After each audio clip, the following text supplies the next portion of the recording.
কার্যকরী মানে board director আমরা বলি মোহাম্মদ নুরুল আলম সাহেব, হাত তোলেন।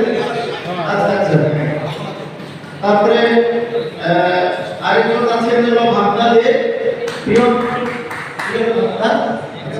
আচ্ছা প্রিয়তি আফরিন হেনা, আচ্ছা একটু হাত তালি দেন। তারপরে আরেকজন সোহাগ গুনা, তারপর মনিরুল ইসলাম স্যার, তারপরে মাহমুদ খান ইমেল, আচ্ছা তারপরে আমির হোসেন, জনাব আমির হোসেন।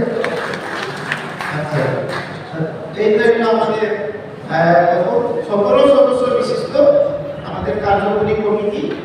তো আপনারা